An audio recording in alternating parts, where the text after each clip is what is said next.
හැමෝම පිළිගන්නවා මගේ YouTube channel එකට. අද අපි බලන්න යන්නේ A Song for Saint Cecilia's Day.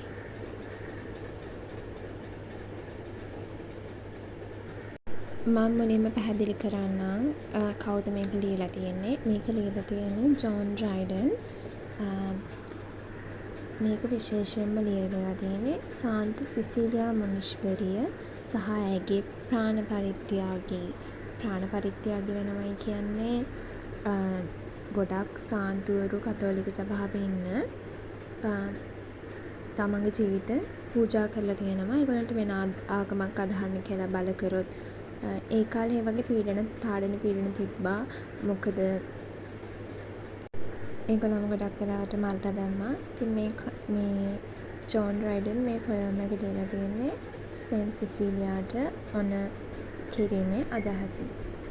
From heavenly harmony, this universal flame began, when nature underneath a heap of jarring atoms lay, and could not heave her head. The tuneful voice was heard from high, "Arise, ye more than dead, then cold and hot and moist and dry, in order to their stations leap, and music's power obey. From heavenly harmony, this universal flame began. From harmony to harmony, through all the compass of the notes it ran, the diapason closing full in man."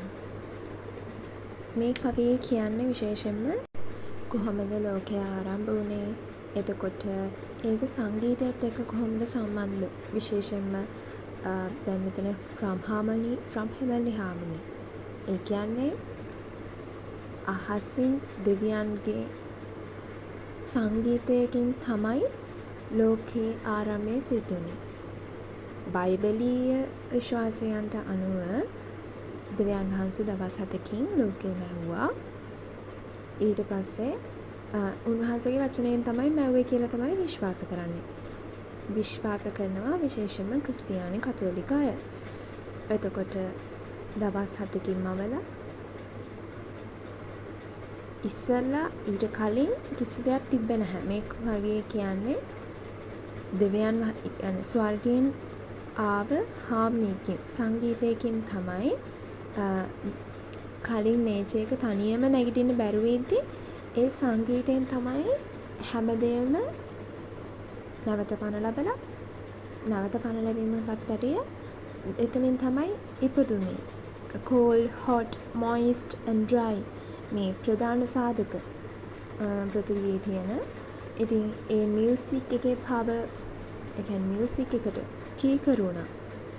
this universal flame, විශ්වීය හැමදේම පටන් ගත්තේ මේ හාර්මනියකින් කියලා තමයි John ඩ්‍රයිඩන් එයාගේ පොයම් එක පටන් ගන්නෙ.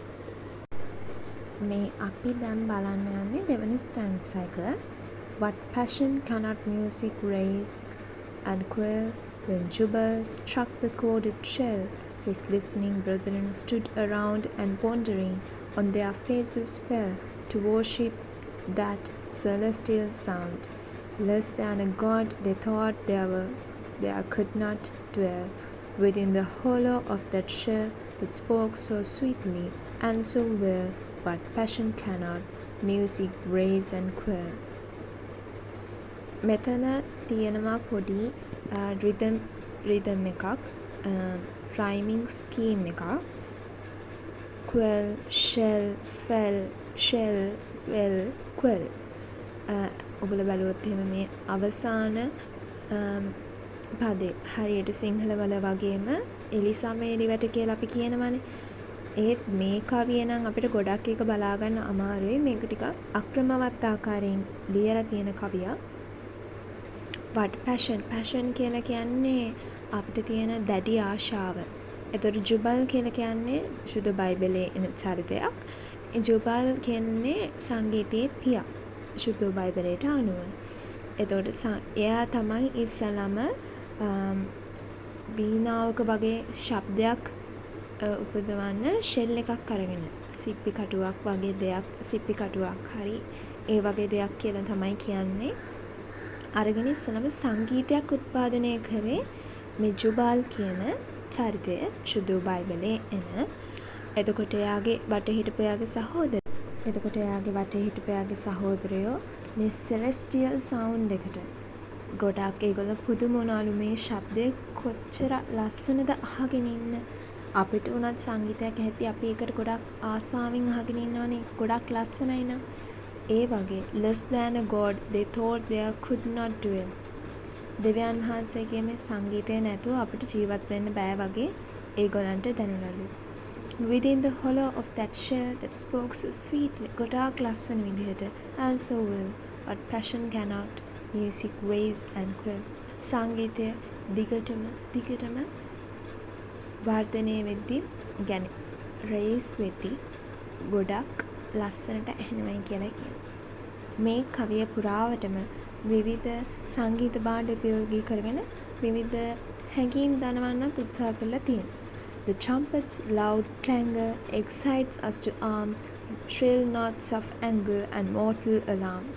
The double beat of the thundering drum cries, hark the foes come, charge, it is too late to retreat. The trumpet's loud clangor excites us to arms. මෙතන trumpet එකෙන් anger කියන එක with shrill notes of anger කියන එක පෙන්නනවා, නිරූපණය කරනවා. එතකොට the double කේන්තිය නිරූපණය කරනවා. mortal alarms කියන්නේ මේ පෘථිවියට අයිති දේවල්. immortal කියලා කියන්නේ ලෞකිකතර ලෝකෝත්තර දේවල්. එතකොට the double beats. ඒ කියන්නේ the double කියන එක මෙතන repetition එකක් යනවා. thundering drum. මෙතන සංගීත භාණ්ඩ දෙකක් යොදාගෙන තියෙනවා. පළවෙනි එක trumpet, දෙවෙනි එක drum.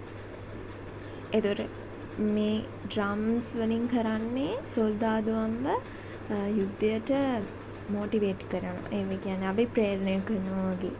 එතකොට දැන් මේ රිට්‍රීට් කියලා කියන්නේ ඥානකාන්ති කියන එක. ඥානකාන්ති කියන්නේ අපි ගොඩක් සංසුම් වෙලා අපේ හිත. ඒ වගේ වෙලාවක් නෙමෙයි මේක.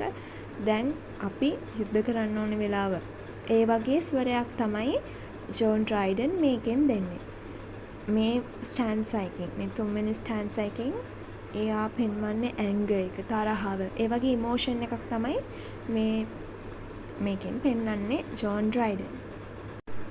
ඇත්තට මේ ස්ටෑන්සාස් 8ක් තියෙන ලොකු පොයම් එකක්.